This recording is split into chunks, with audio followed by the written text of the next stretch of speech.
hipófisis, en donde aquí se almacenan para después ser liberadas. Entonces, en este caso tenemos la ADH y la oxitocina.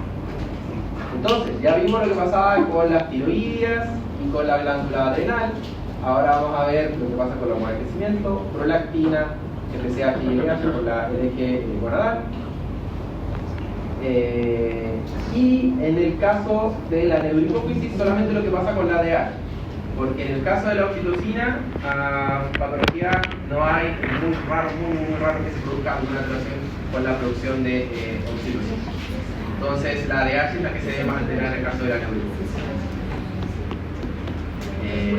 Entonces, recordamos que esto está controlado por los impacts que vienen de cada uno de estos estamos buenos. Se toma 15, 30 y una hora. Todavía no pasan 15. Todavía no pasa 15 del primero. No. Pero sin entrar recién. ¿Recién está tomando?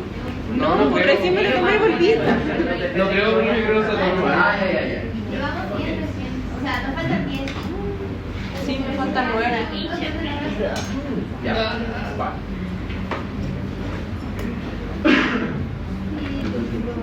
Ya, entonces, esto está controlado por estos feedbacks que vienen o de la misma hormona o de los efectos que generan estas hormonas y también por el vaso primario central que se comunica con esto para controlar el cuerpo en la homeostasis del cuerpo.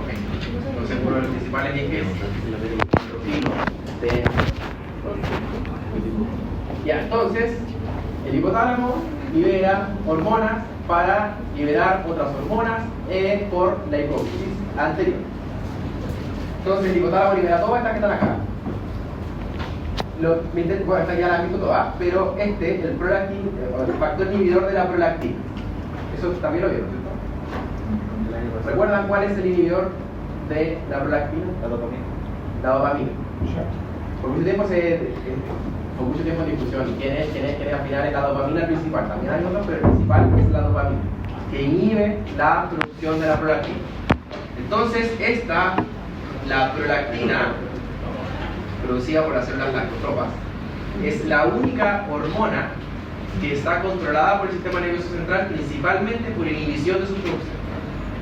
Las otras son hormonas que vienen desde el hipotálamo, que estimulan la salida o la secreción, producción y secreción de hormonas por la hipófisis anterior. Pero en el caso de la prolactina, está generalmente inhibida. Entonces, si se pierde esa inhibición, se pierde la dopamina, generalmente se produce un aumento de la producción de prolactina, a diferencia de las otras, que disminuye su producción. Eso es importante para las cosas que vamos a ir viendo más adelante. Entonces tenemos las células acidófilas que producen hormona de crecimiento, prolactina, y las basófilas que producen las otras hormonas, ¿cierto? La TSH, TSH, TSH y otras. Ya. Recordando también lo que ya vimos en las clases anteriores, si produce una alteración central, significa que es en hipófisis, o sea, la patología que estamos viendo endocrina es debido a una alteración central. Si ocurre la patología en la hipófisis anterior, que sería o en endocrina secundaria, o en el hipotálamo, sería terciaria, o primaria, si se afecta directamente la glándula o la respuesta a las hormonas, como en el caso de la resistencia a las hormonas que vemos aquí. Entonces puede ser cualquiera de estos flancos, ¿no es cierto? O niveles, es que se puede producir esta alteración. Ya, entonces las causas de disfunción endocrina, la principal en el caso del eje hipotálamo hipófisis es por adenomas benignos. Entonces, ¿qué es un adenoma?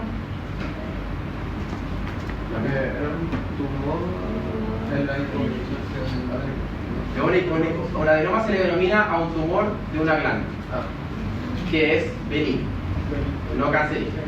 Entonces es un adenoma. Entonces, en el caso de la hipófisis, adenomas hipofisientos generalmente son las causas que llevan alteraciones en este eje.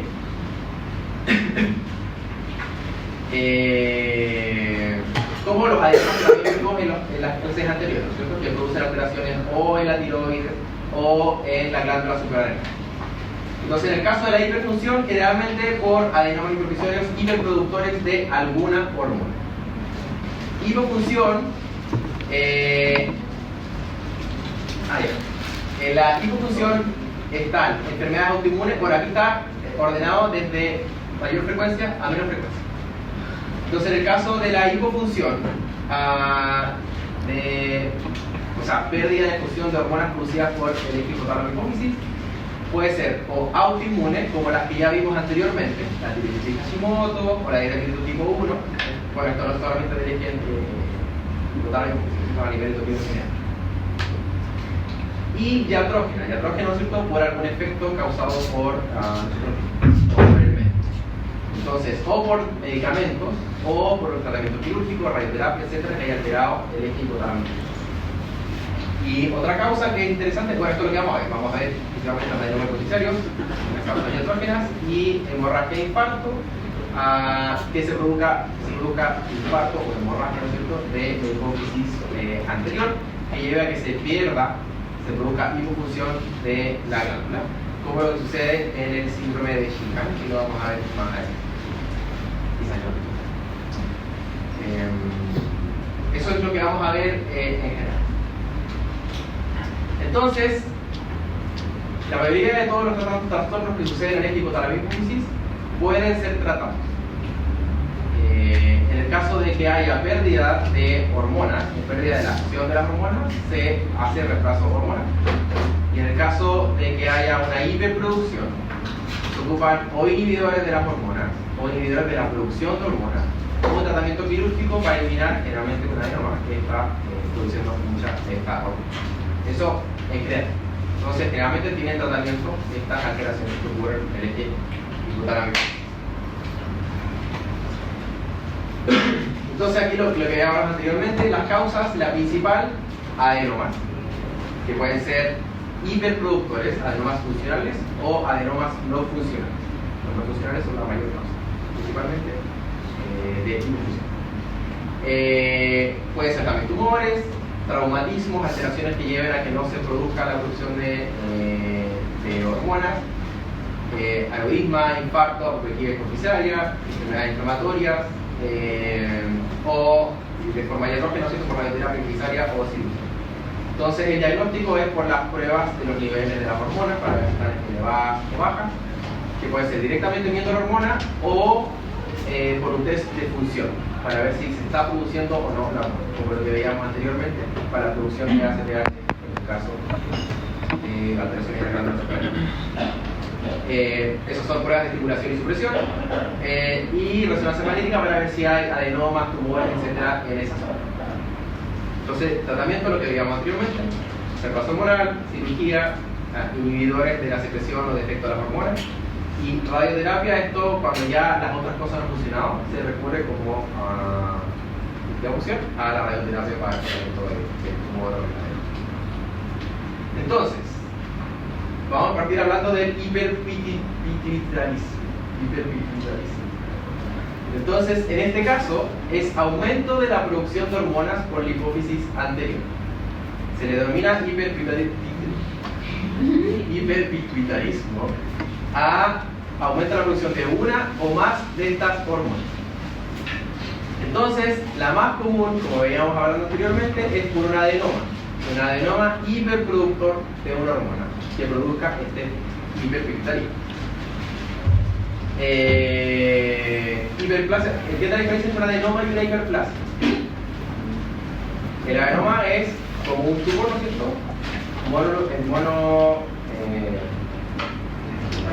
Monoclonal, esa es la palabra que hacer.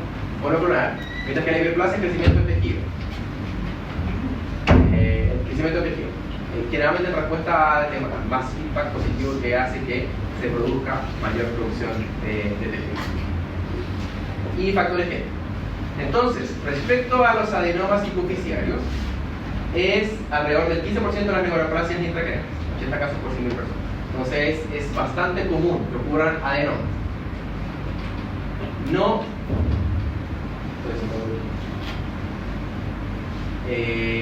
todos son funcionales, o sea, no todos producen hiperpituitarismo. La mayoría son afuncionales, o sea, son adenomas que no se dedican a producir hormonas que generen una acción. Pero en general, los adenomas hipofisiarios ocupan gran parte de las neoplasias que ocurren en el cerebro. Entonces se clasifican como microadenomas menores a 1 centímetro, macroadenomas mayores a 1 centímetro. En este caso, los adenomas hipofisiarios, cuando están en la parte de arriba de la hipófisis, pueden generar varias cosas. Una de ellas es esta, la hemianopsia bitemporal. Justo arribita, ¿no es cierto?, de la hipófisis anterior tenemos el quiasma óptico. Entonces, si crece un adenoma ahí, puede presionar el quiasma óptico y hacer que se pierda parte de la visión. ¿Eso es la misma? Sí. Entonces comprime estructura vecina, el quiasma óptico, también puede producir parálisis de pares craneales y cefaleas. Eso es bien. Entonces en esto, en el caso, se puede hacer resonancia magnética para saber si existe o no existe un adenoma. Entonces, este adenoma puede ser hiperproductor de alguna hormona y producir un hiperpituitarismo. O puede producir un hipopituitarismo, como vamos a ver más adelante en el caso de los afusiones. Entonces, los más comunes, el adenoma más común es un prolactinoma que produce prolactina. Ese es de los más comunes. Entonces vamos a ir viendo, no todos, pero vamos a ir viendo caso por caso por qué se producen estas alteraciones. Entonces, si hay un adenoma que produce mucha prolactina, se van a producir efectos que producen el aumento del nivel de prolactina, como hipogonadismo y galactorrea, que lo vamos a ver más adelante. Segundo más común, esto está en frecuencia. El segundo más común es el gonadotrópico, o sea, que produzca FSH o LH. En este caso, no hay síntomas por aumento de los niveles de FSH y LH, porque normalmente la FSH y LH están formadas por distintas subunidades. Estos tumores secretan una de las subunidades, pero no LH y FSH funcionan. Entonces de repente puede aparecer que se aumentan las subunidades alfa, que eso sí comúnmente pasa. El test nos indica que está aumentada la FSH, aumentada la LH, pero no genera un efecto en somatotrópica, que aumenta la producción de hormona de crecimiento, corticotrópica, que aumenta la producción de ACTH, o nada, que es lo que habíamos visto, ¿no es cierto?, en la enfermedad de Cushing. ¿Sí recuerdan, cierto? Aumento de la producción de ACTH en hipófisis. No síndrome de Cushing.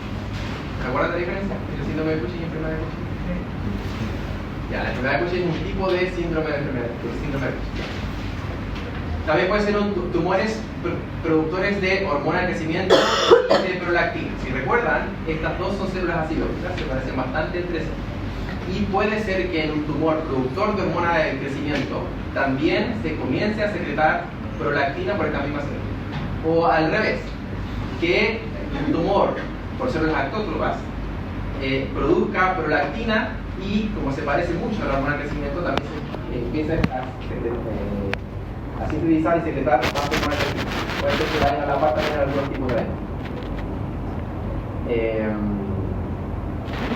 Eso en general. Entonces, es importante, los hipofisiarios más comunes son los afuncionales. O sea, estos son los más comunes en que son, en realidad este no es funcional. En este caso es productor de hormonas, pero no termina siendo funcional. La mayoría son adenomas no funcionales, o sea, que no producen hormonas que generan alguna acción. En este caso son los que producen estas hormonas, otros que no generan la acción.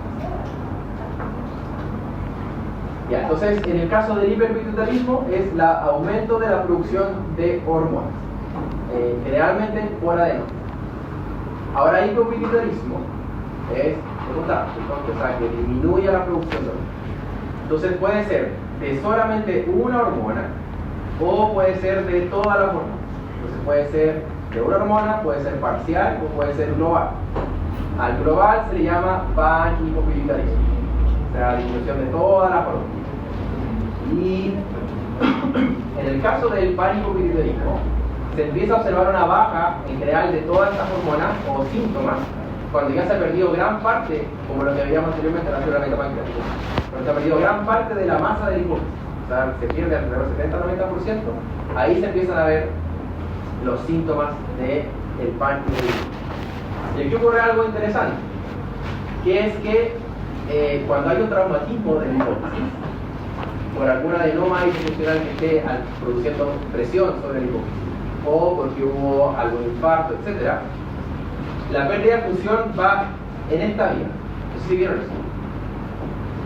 Primero se pierde la producción de hormona de crecimiento, luego, si sigue avanzando el daño, la producción de LH y FSH, se avanza la producción de la hormona liberadora de tiroxina, después la ACTH y por último la prolactina.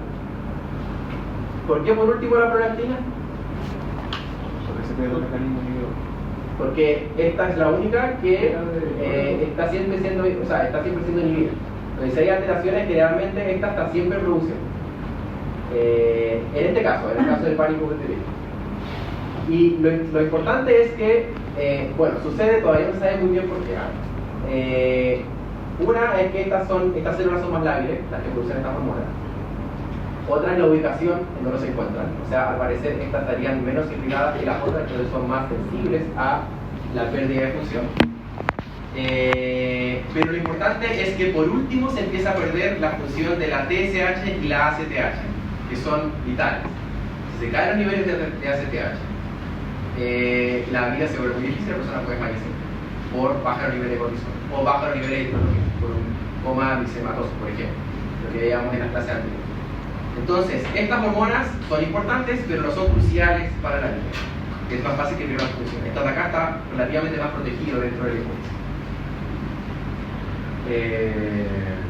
Entonces aquí empieza a haber una falla en distintas funciones de estas hormonas a nivel general. Entonces ahí uno puede empezar a sospechar que se está teniendo un problema en el hipófisis que está haciendo probaje en todas estas hormonas.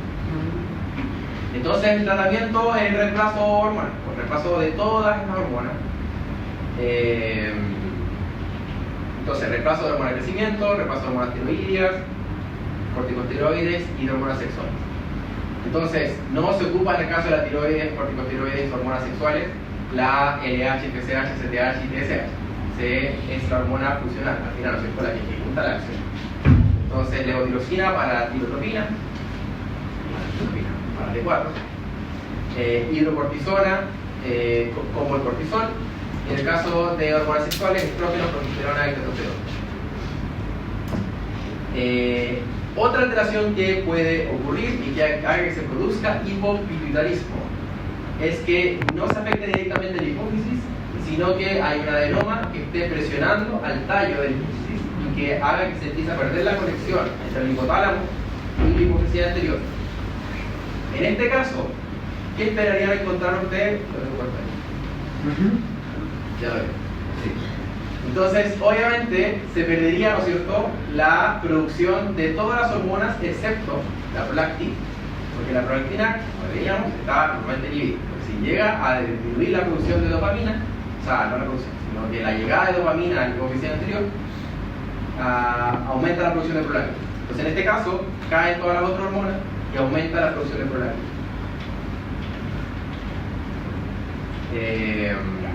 Entonces las causas, nuevamente, adenoma hipofisiario, generalmente no funcional, que esté presionando al hipófisis anterior.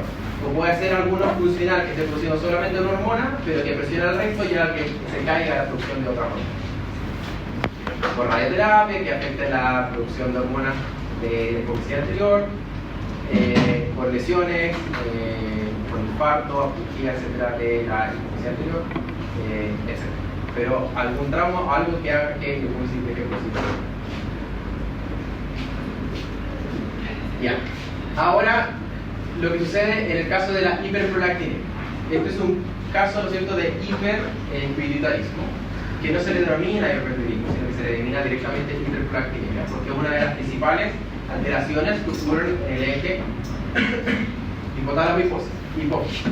Entonces, en general, está producido por un prolactinoma, un adenoma en las células lactotropas, de células lactotropas, que estimula, o sea, que aumenta la producción de prolactina.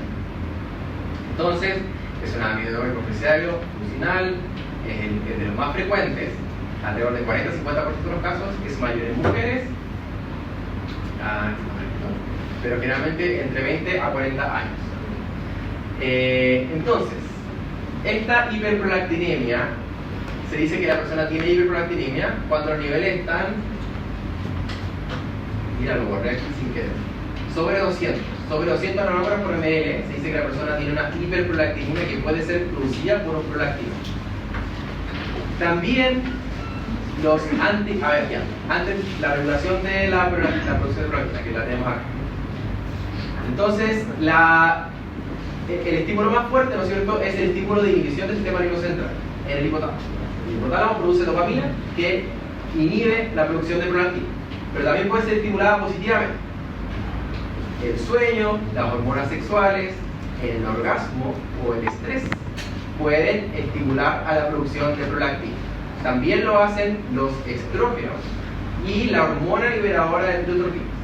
O sea, cuando se estimula la producción de la TRH, también se estimula la producción de prolactina. Entonces, los anticonceptivos que tienen estrógenos pueden causar aumento también de los niveles de prolactina.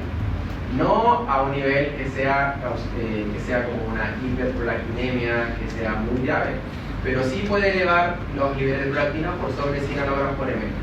Entonces, generalmente es transiente, no genera ningún síntoma, pero si ustedes encuentran un poquito más elevado los niveles de prolactina, no piensen que hay un prolactinoma si es que las mujeres están tomando anticonceptivo por estrógenos que estimula la producción de prolactina. Entonces, en el caso de mujeres con alteraciones menstruales o infertilidad, esta es una de alrededor de 15 a 20% de estas mujeres, la causa es por un prolactino. Entonces, una de las cosas que hace la prolactina, bueno, la principal función, ¿no es cierto?, lo conocido es la producción de leche, ¿no es cierto?, materna. Estimula a las glándulas mamarias para que produzcan leche, para que produzcan libre leche. Pero también inhibe el hipotálamo pituitario inhibe a la salida de la hormona gonadotrófica. Sí, la inhibe. Entonces inhibe al eje LH-FSH. Entonces, al aumentar los niveles de prolactina, se va a inhibir al eje, que va a hacer que caigan los niveles de LH y FSH y se altere, en el caso de las mujeres, el ciclo menstrual, y en el caso de los hombres se produzca disfunción sexual. Hipogonadismo. Entonces, una de las funciones de la prolactina, esto no tiene que ver con la patología, pero sí, es que se sabe que produce la producción de leche, en el control del eje hipotálamo gonadal, pero el hombre se cree que podría estar involucrada en el periodo refractario postcoito. Luego del orgasmo, estimula la producción de prolactina. Entonces se cree que esta sería y se produce un aumento del nivel de prolactina en mujeres también. Pero esto haría, en el caso de los hombres, que se produzca este periodo refractario donde no pueda haber una erección normal, luego del coito y luego del orgasmo.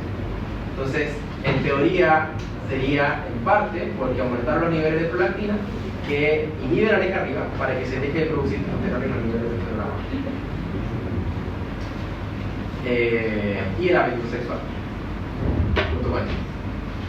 Ya. Entonces, también puede ser causas iatrógenas. Fármacos antipsicóticos, como los antagonistas de dopamina, que son utilizados en el caso de esquizofrenia o otras alteraciones, pueden hacer que, como la dopamina, ¿no es cierto?, es la que inhibe a la producción de prolactina. Si se dan antagonistas de la producción de dopamina, va a haber menos dopamina, va a estar menos inhibido y se puede producir aumento de los niveles de prolactina. Entonces se puede producir galactorrea en estas personas, en hombres y en mujeres. Por aquí está lo de los anticonceptivos que decía anteriormente. Y el hipotiroidismo primario. ¿Por qué no el hipotiroidismo primario?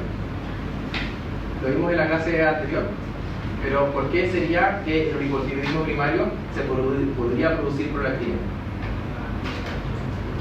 Por la TRH. Entonces, si no se está produciendo las hormonas T4 y T3, el eje va a responder aumentando la producción de TRH y TSH.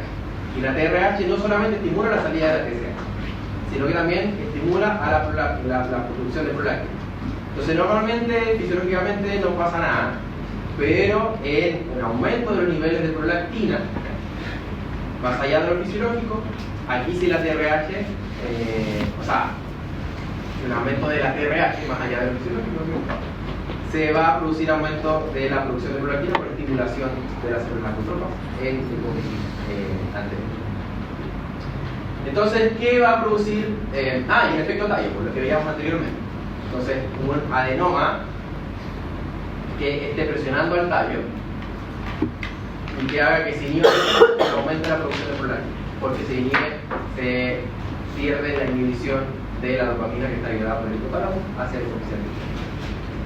Ya, entonces los efectos serían se inhibe el eje gonadal, ¿cierto? Que se caen los niveles de RH y FSH. Y eso va a hacer que haya infertilidad, pérdida de líbido en mujeres y hombres, oligomenorrea en mujeres, galactorrea en mujeres, también en hombres puede haber galactorrea, es muy poco común, pero también puede ser que los hombres también tienen ahí, tenemos, ¿cierto? Un poquito de glándula mamaria, muy poco desarrollada, pero al aumentar los niveles de prolactina, y en el caso de que se dé en combinación con, por ejemplo, obesidad, que aumentaba los niveles de estrógeno, aumento los niveles de estrógeno más aumento los niveles de prolactina, puede hacer que el hombre comience a producir leche.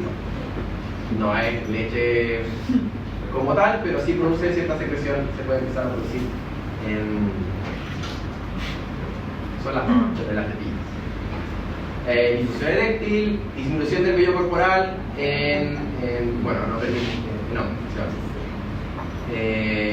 y resistencia a la insulina. También se ha asociado con resistencia a la insulina, las causas no saben mucho por qué, pero también aumento los niveles de prolactina, se asocia con producción, con un estado de resistencia a la insulina. Entonces, el tratamiento, obviamente, agonistas de dopamina para inhibir la producción de prolactina. Entonces, te dirán, tendrán muchos efectos secundarios. Sí podría tenerlo, porque la dopamina no solamente actúa en este caso, inhibiendo la prolactina, sino que a nivel central tiene un montón de efectos como los utilizados como antipsicóticos. La gracia es que las células lactotropas tienen muchos receptores de dopamina, el receptor más de 2, y son muy sensibles a la dopamina, más sensibles que otras partes del cuerpo. Entonces, se da en dosis bajas. Por un poquito de inhibición de dopamina, ya se logra controlar los niveles de prolactina. Entonces, no afecta en general mayormente a las otras funciones de la dopamina en el cuerpo. Si es que esto no funciona, se recurre a cirugía, donde se trata de extraer el adenoma que esté haciendo, o el prolactinoma generalmente. Y si es que esto también no funciona, se puede recurrir a radioterapia. Pero en general, con tanto agonistas de dopamina, debería controlarse bien los niveles de prolactina. Entonces, lo negativo de la prolactina es la hiperprolactinemia. Es muy poco frecuente, pero puede darse que haya disminución de la producción de prolactina. Pero en este caso, los efectos no hay efecto. Entonces, como que no se hace nada. O sea, más allá de que la mujer quizás le va a costar o no va a producir leche, pero hay reemplazo, ¿sí?, para la leche, en el caso de la mamá. Otra cosa importante, los niveles de prolactina en estado fisiológico aumentan también fisiológicamente en el embarazo. Entonces, en el embarazo no es un buen momento para diagnosticar un prolactinoma, porque los niveles de prolactina aumentan incluso llegando sobre 500 nanogramos por ml. O sea, son súper altos los niveles de prolactina en el embarazo. En el primer trimestre, alrededor de 100, 200 nanogramos por ml. Luego en el segundo y tercer trimestre sube sobre 300 y sobre 500. Entonces, no es bueno en ese momento, porque eso fisiológicamente está bien, porque es para la producción de leche. Y el amamento también está aumentando. Entonces, ahí no es bueno poder diagnosticar. A no ser que hayan síntomas que puedan producir el mismo adenoma. Si es que hay dolor de cabeza, pérdida de visión, etc., probablemente hay un adenoma hiperproductor que esté produciendo. Pero normalmente esto se hace o antes o después. no durante la gestación, porque es normal que el nivel de prolactina esté aumentado en gestación y luego en el periodo de amamantamiento. Ahora vamos a la hormona del crecimiento.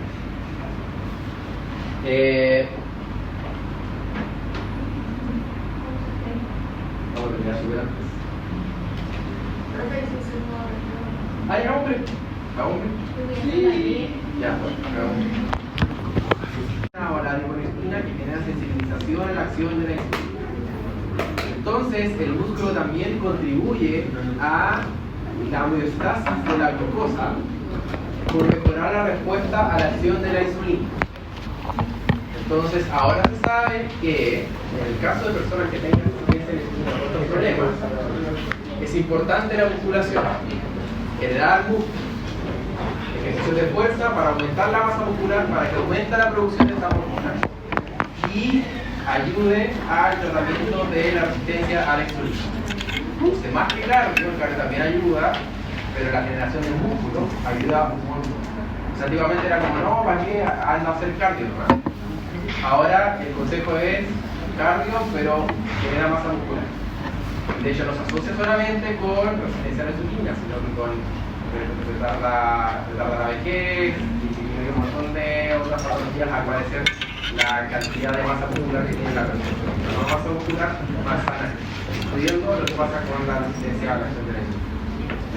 Entonces, eso no lo debería hacer resistencia a la insulina, tenía que agregarlo y entonces, la hormona del crecimiento. ¿Qué es lo que hace la hormona del crecimiento en general? Estimula, ¿cierto?, a distintos órganos para que crezcan, pero no es lo único que hace. ¿Qué más?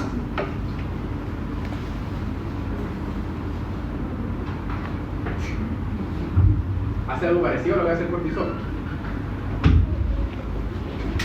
Hace que haya nutrientes disponibles para que el cuerpo crezca y lo utilice. Entonces, estimula la síntesis de proteínas a diferencia del cortisol en los músculos, pero produce lipólisis, por ejemplo, para que haya ácido graso libre y produce resistencia a la insulina para que aumente los niveles de glucosa en la sangre, etc. Entonces, la idea es que haya abastecimiento de nutrientes para que el cuerpo pueda crecer. Entonces, estimula por un lado el crecimiento y por otro lado estimula que haya abundancia de las materias primas para que pueda crecer el cuerpo. Eso es el hormona del crecimiento.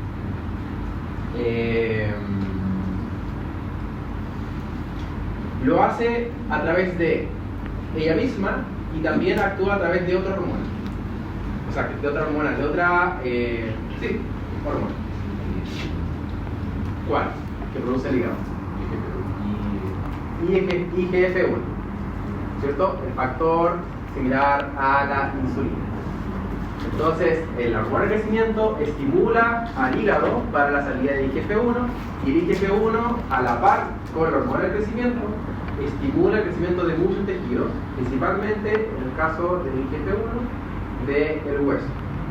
De hecho, la hormona del crecimiento mucho lo hace sobre el hueso, más es el IGF-1 el que estimula el crecimiento del hueso. Entonces, las células somatotropas sintetizan y secretan la hormona del crecimiento en respuesta a la hormona liberadora, la hormona del crecimiento liberada por el hipotálamo. Es inhibido por señales inhibitorias del sistema nervioso central, por la somatostatina, que van a ejercer su efecto a nivel de muchas células, ¿cierto?, a nivel general, sistémico, y en el hígado estimula la producción de IGF-1, que también contribuye al crecimiento de distintos órganos. Entonces estas dos, la hormona del crecimiento y el IGF-1, actúan como feedback negativo para la salida de la hormona del crecimiento. Ya, entonces promueve mitosis y diferenciación celular, o sea, proliferación de células, y efectos metabólicos, estimula generar metabolismo, como lo que hace la beta-T4, aumenta la síntesis de proteínas en distintos tejidos, movilización de ácidos grasos, saca los ácidos grasos desde el tejido adiposo y los reparte por el cuerpo.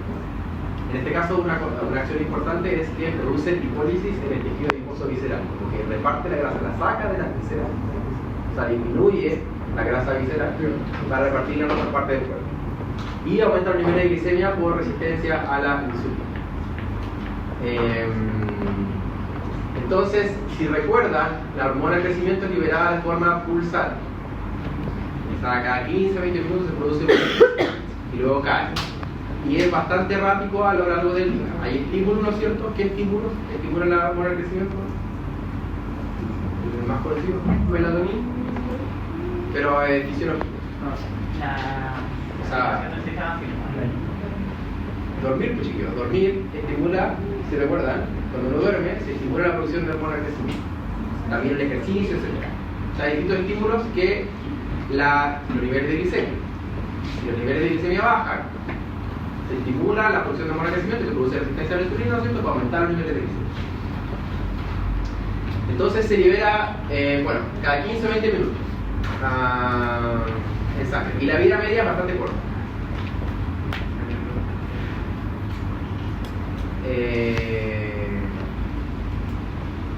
O sea, la vida media es de alrededor de 15 a 20 minutos de la hormona de crecimiento, o sea, es bastante corta, pero estimula la producción de IGF-1, y el IGF-1 es mucho más estable. Exacto. O sea, una vida media de 12 a 24 horas, o sea, dura mucho más. Entonces se asocia con el exceso de la producción de hormona de crecimiento, gigantismo, acromegalia, déficit, enanismo, y el tratamiento son análogos de somatostatina para disminuir la inhibición o dar reemplazo hormonal, dar hormona de crecimiento. Entonces aquí tenemos como ejemplo lo que pasa en esta tribu, los nativos pigmeos en África, en donde se puede observar qué es lo que pasa no cuando hay déficit de la hormona de crecimiento, pero sí qué es lo que hace la hormona de crecimiento. Entonces, en este caso, se ha visto que estas personas tienen resistencia en el receptor de la hormona de crecimiento, que hace que la hormona de crecimiento no pueda ejercer bien su efecto. Igual, hace efecto, pero menos.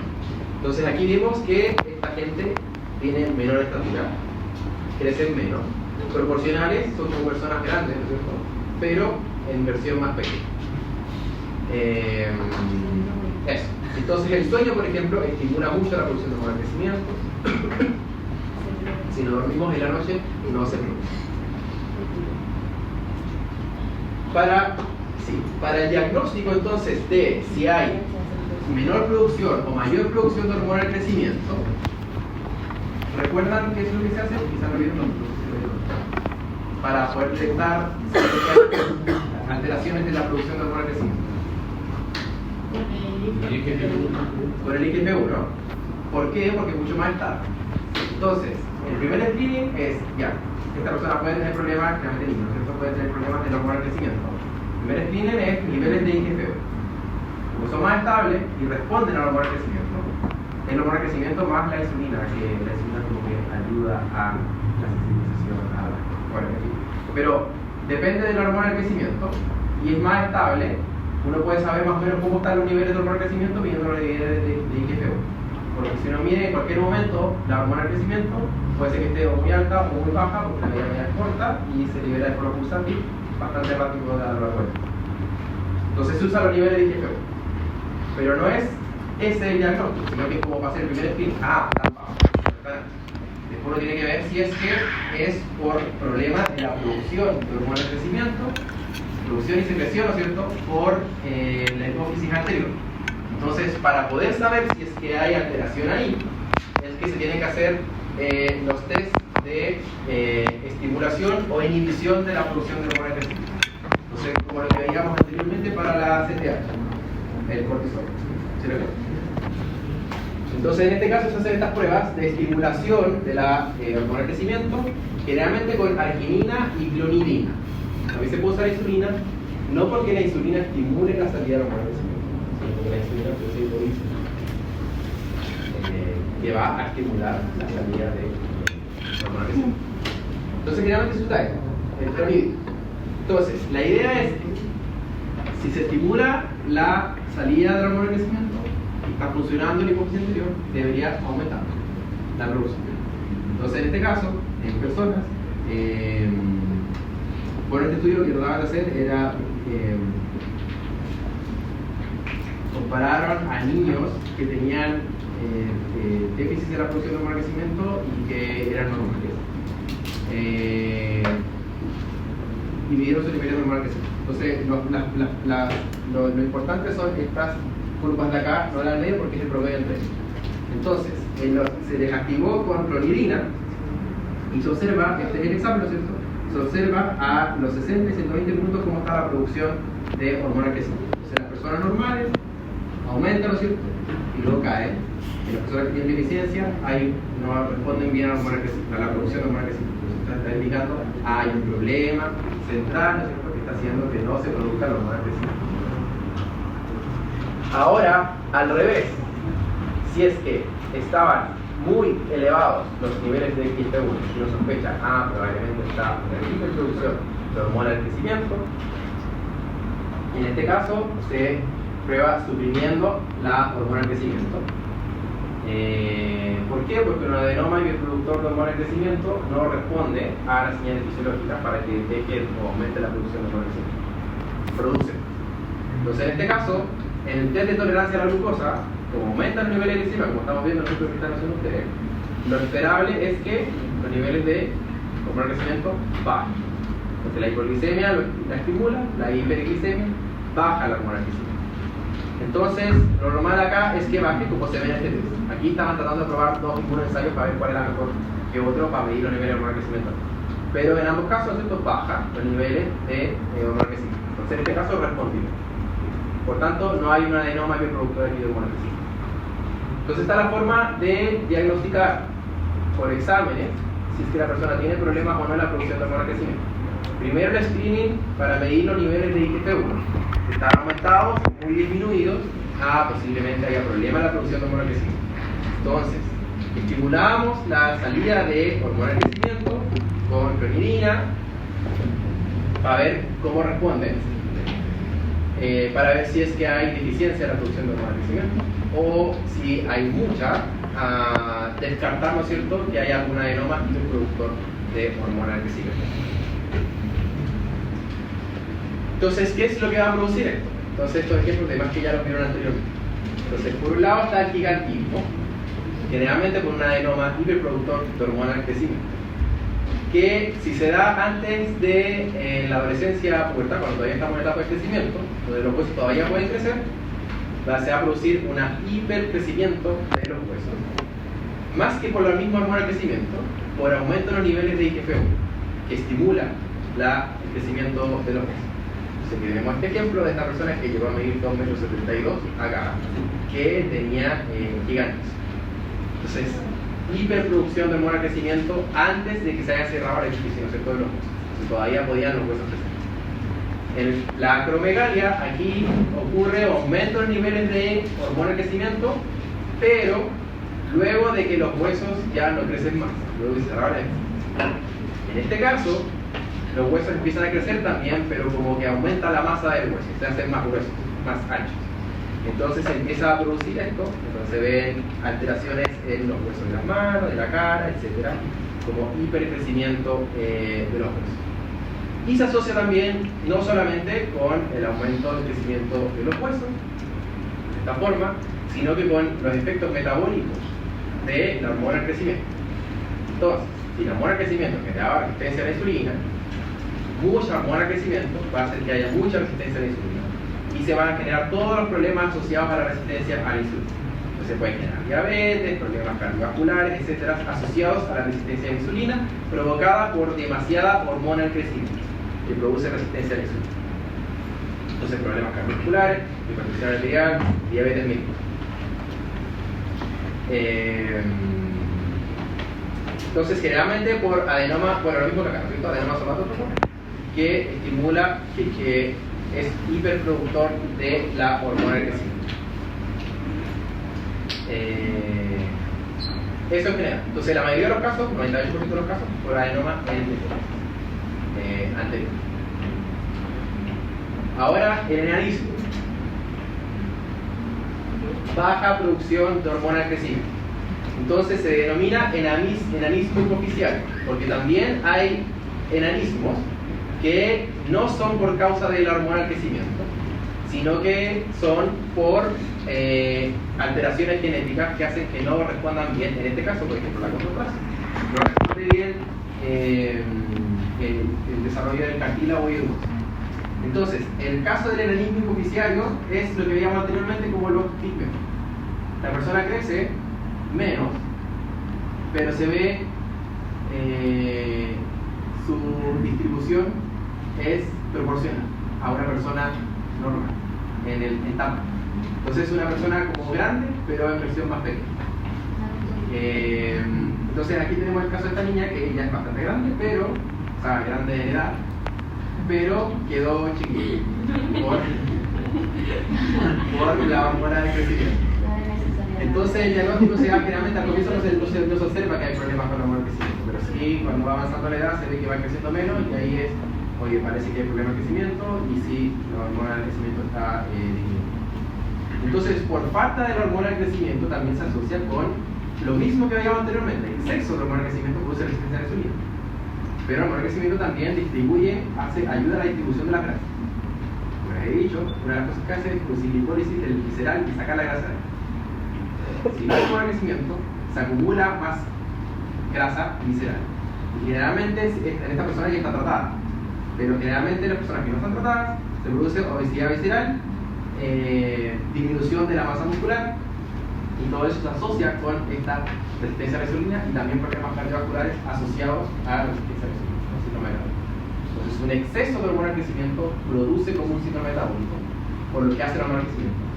Y si no hay hormona de crecimiento, por la distribución de las grasas, también distribución de la grasa, falta de tejido muscular, etc., también se produce el problema metabólico. Y diferenciarlo de la condroplasia, porque en este caso el crecimiento es desproporcional.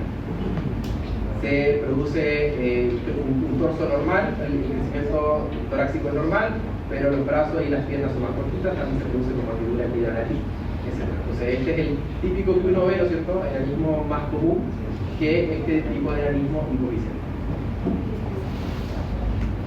Ya. También la hormona de crecimiento se asocia con la obesidad. Entonces, existe una relación bidireccional entre los niveles de hormona de crecimiento y obesidad. La hormona de crecimiento, como les decía anteriormente, tiende a disminuir la grasa visceral. Entonces es como que combatiría por ese lado la obesidad. Pero resulta que en obesidad los niveles de hormona de crecimiento están disminuidos. Entonces aquí tenemos un ejemplo de lo que pasa en personas normales, los niveles de hormona de crecimiento luego de la estimulación por una hipoglicemia inducida por insulina. Se ve que aumentan los niveles de hormona de crecimiento en personas no obesas. Pero en personas que son obesas, acá abajo, que tienen obesidad, la estimulación de la hormona de crecimiento está disminuyendo. Se disminuyó la producción de hormona de crecimiento en respuesta a la hipoglicemia. Y luego que las personas pierden peso, y las personas que tenían obesidad pierden peso, se vuelve nuevamente, o sea, no recupera completamente, pero está mejor la producción de hormona de crecimiento. Entonces, esto está dado por que la hiperinsulinemia asociada a obesidad produce un montón de cosas, que habíamos visto anteriormente. Y una de las cosas que hace es estimular a los receptores de IGF-1, como lo que pasaba con la galactosis. En este caso, también estimula los receptores de IGF-1. Y estos son una señal de feedback para la producción de la hormona de crecimiento. Feedback negativo. El IGF-1 junto con la hormona de crecimiento produce feedback negativo para la producción de hormona de crecimiento. Entonces, si están aumentados los niveles de insulina, se va a inhibir más la producción de hormona de crecimiento. Y por otro lado, la apnea del sueño, que también es característico de obesidad, hace que se altere el sueño. Y el sueño estimula la producción de hormona de crecimiento. Entonces, si la persona duerme más, produce menos hormona de crecimiento, se asocia con esto.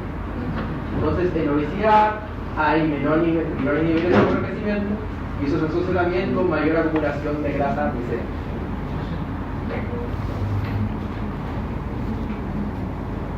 Por último, dentro de la hipófisis anterior, vamos a hablar del eje hipotálamo hipófisis gonada.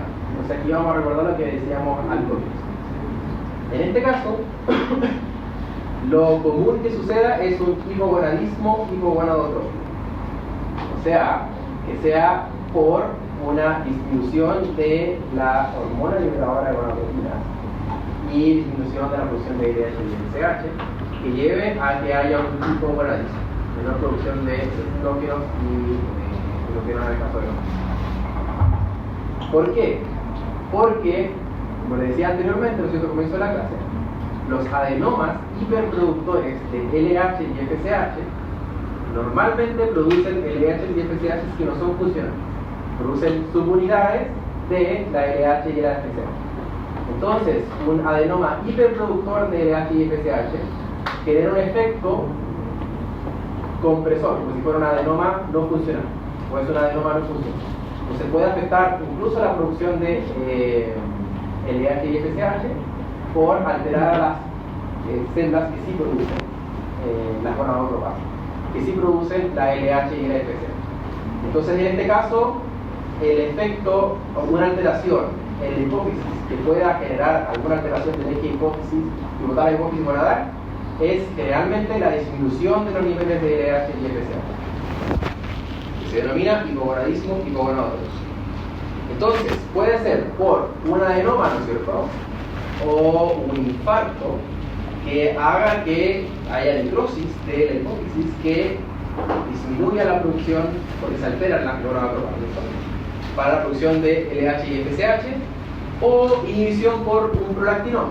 Prolactinoma, hiperproductor de prolactina, inhibe, ¿no es cierto?, la salida de la hormona liberadora de gonadotropina, que va a hacer que disminuya los niveles de LH y FSH. Entonces, el prolactinoma hace que caigan los niveles de LH y FSH. Un adenoma funcional o no funcional va a hacer que haya presión o algún impacto que haga que deje de producirse, ¿no es cierto?, la LH y la FSH. Entonces, ¿qué otra cosa más hace que disminuya la producción de LH y FSH arriba? Entonces, habíamos visto nosotros en las clases de obesidad que el eje también, si se recuerda, ¿no es cierto?, la hormona liberadora con otro se libera de forma pulsar. Y la pulsatilidad, ¿recuerdas? ¿Sí? La pulsatilidad de la hormona liberadora de gonadotropinas es la que va a indicar cuánta LH y cuánta FSH se va a liberar. Si es más frecuente, más LH. Si es menos frecuente, más FSH que LH. Y así se va regulando el ciclo en las mujeres sobre todo. En el caso de que sea continua o se disminuya o cambie la frecuencia, puede hacer que se alteren los niveles de LH y FSH y no se llegue a producir bien los ciclos menstruales. Entonces, ¿qué cosas regulaban a esa frecuencia de liberación de hormona liberadora de gonadotropinas?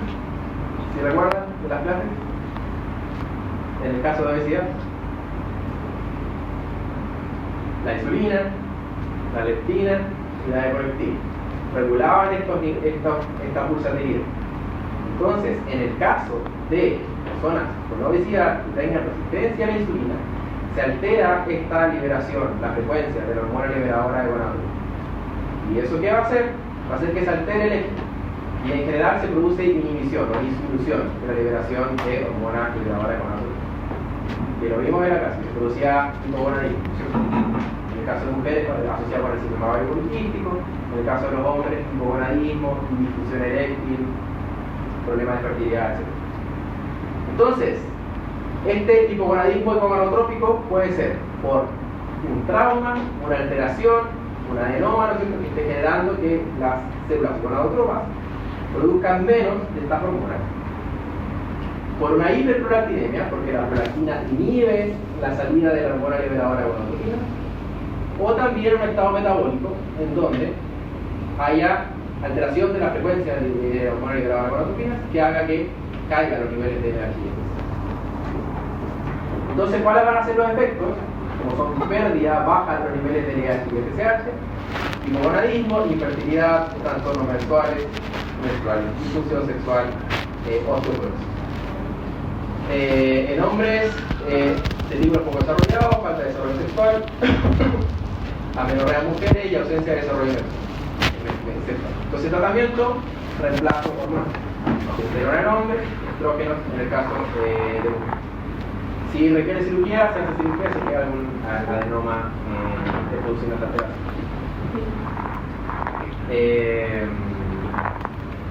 Eso en general. Entonces, la alteración que ocurre en el eje hipotálamo hipófisis siempre, casi siempre, en la mayoría de los casos, esto va a ser una disminución de los niveles de LH y FSH. O puede ser que en algún examen a ustedes les salga, está aumentada la LH y la FSH y estoy viendo menos efectos, pero puede ser un adenoma productor de LH y FSH, la subunidad alfa, que es la que se mide en el examen, pero que no sea funcional. Puede estar aumentado con una disminución. Ya. Y lo último de hipotálamo hipófisis es el síndrome de Giga. ¿Lo han visto usted? No, ya. Entonces, este ya es poco común en Chile, puede ser que ocurra, se da más en países menos desarrollados. El síndrome de Giga es una alteración que ocurre en la hipófisis por infarto de la hipófisis anterior y que sucede en algún trauma luego del parto. ¿Por qué? En el embarazo aumenta la masa de la hipófisis anterior, principalmente por aumento de las células lactotróficas que van a producir la prolactina. Entonces hay un aumento de la masa que hace que sea más susceptible a que si hay inmunodegradación o algún coágulo, etcétera, se pueda producir alteración de la hipófisis anterior. Entonces es más sensible la hipófisis anterior en el caso de las mujeres embarazadas. Entonces, luego del parto, si es que hay alguna complicación durante el parto, alguna hemorragia, cae la volemia, la irrigación de la hipófisis anterior es como un área muy sensible a la hipoxia, porque es más demandante por aumentar la masa de la hipófisis anterior. Entonces es muy probable de que si hay algún trauma durante el parto o luego del parto, que se pueda alterar la hipófisis anterior, se produzca algún infarto, necrosis, que en el momento, de forma aguda o a largo plazo, pueda producir un daño en la hipófisis anterior que empieza a dañarla de a poco y se empieza a producir esta pérdida de función que veíamos anteriormente. Entonces, el síndrome de Giga solamente ocurre en embarazadas que luego del parto tuvieron algún trauma que puede generar en el momento o luego a las semanas o meses después empezar a generar un hipopituitarismo por pérdida de función, porque de a poquito se produce necrosis y empieza a morirse el resto de la hipófisis anterior. Entonces, ¿por qué ya casi no pasa en Chile? Porque es también atendida a las mujeres embarazadas que luego del parto. Entonces, cualquier emergencia es atendida rápidamente. Si hay alguna complicación, se produjo hipovolemia por pérdida de sangre, alguna hemorragia, etc., hay que tener cuidado con esto porque puede ser que esto ocurra. Entonces, ¿cuáles son los síntomas que pueden ocurrir? Otra cosa.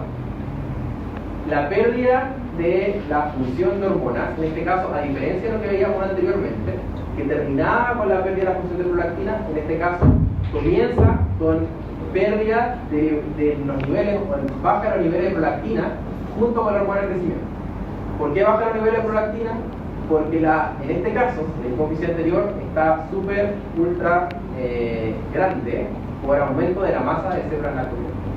Entonces es la que más se ve afectada, si es que ocurre una hemorragia en este caso. Entonces puede producirse para hipopituitarismo.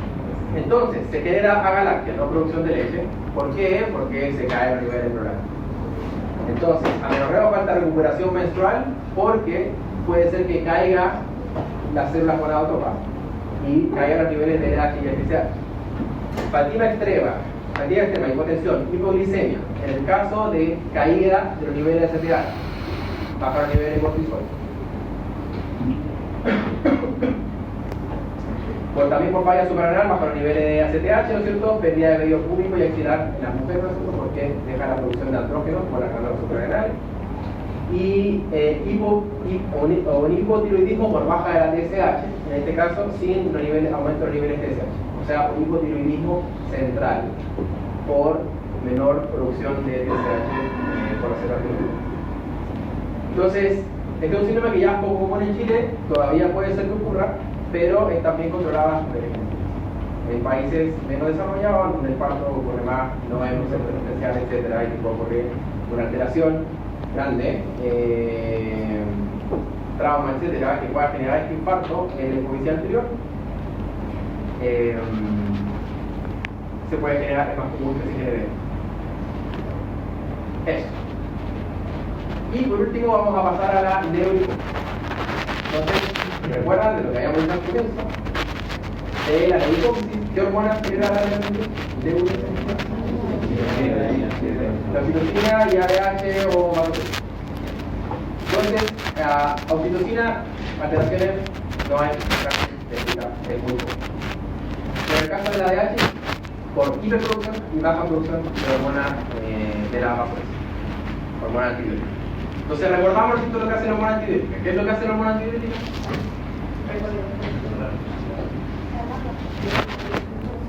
Recaptación de agua, no de sodio, ¿cierto? La aldosterona es la de sodio.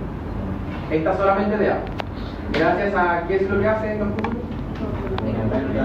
Así que la vancomicina, la isoforma 2, muy bien.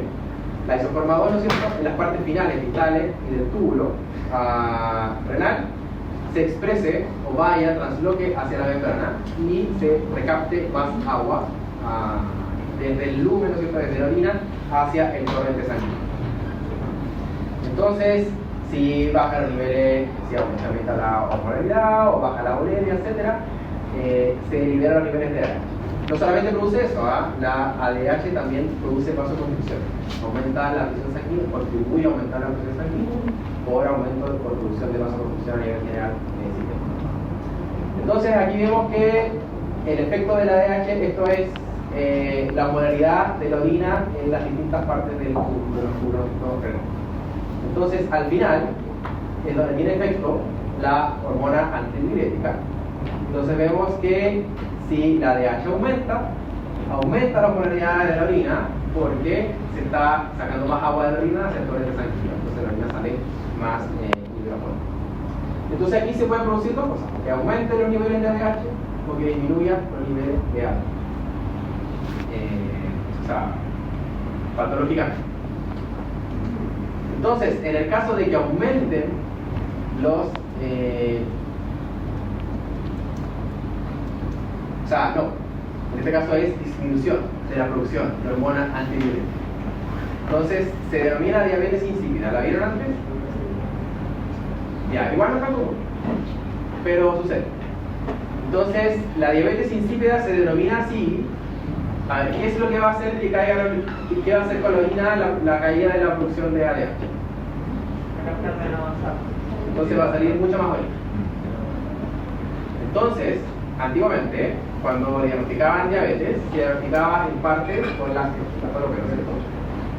¿cierto? Dentro de eso era la poliuria, mucha orina. Entonces, diabetes mellitus. Diabetes significa, es como mucho paso de algo. Entonces era, en el caso de la orina, demasiada salida de orina. Y mellitus es porque era como dulce como la leche.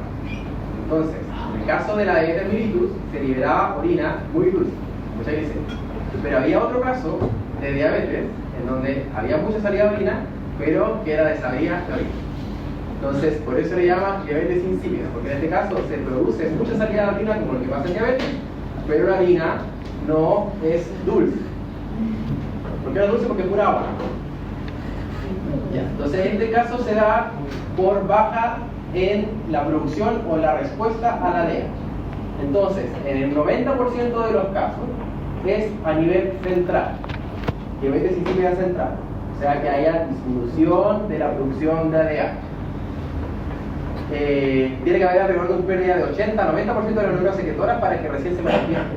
También tenemos una producción, un backup muy alto para la producción de ADH en nuestro hipotálamo, porque se produce el hipotálamo y después se libera con el hipófisis posterior. Y la diabetes insípida nefrógena, en este caso alrededor del 10%, es que no hay respuesta, disminuir la respuesta a la ADH por alteraciones genéticas que hagan que el receptor no sea tan sensible a la ADH o por algunos tratamientos farmacológicos que pueden inhibir o disminuir la respuesta a la ADH en este caso. Entonces en este caso se genera una sed exagerada porque la persona está deshidratada o está botando toda el agua.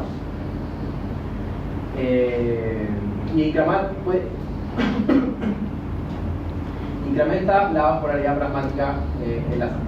Entonces, causa compromiso neoplásico o inflamatorio del eje hipotálamo y hipófisis, o sea, alguna alteración arriba que esté haciendo que no se produzca mucha ADH.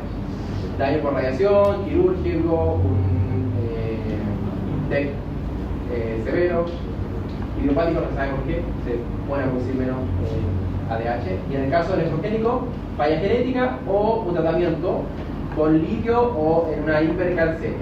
En estos casos se altera la respuesta post-receptor del ADH a la ADH en estos tubos. Entonces, tratamiento a nivel central, tomar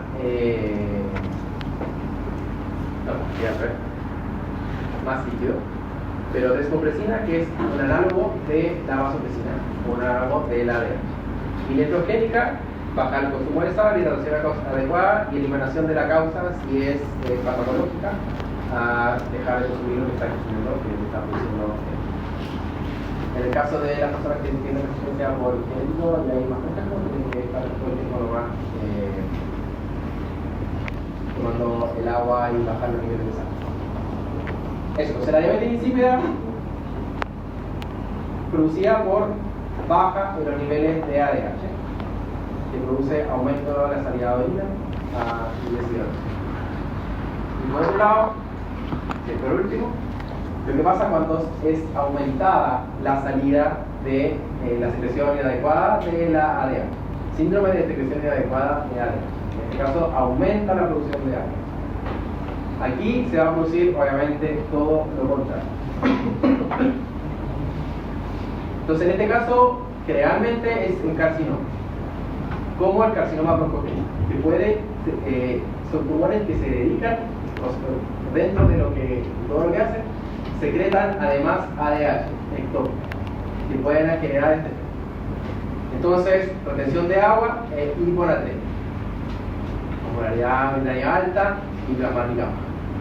Entonces, puede generar aumento, ¿no es cierto?, de la hiponatremia, aumento de la bulimia, puede generar confusión, dolor de cabeza, náusea, etc. Entonces, tratamiento, inhibidores de la actividad de ADH y extirpación del tumor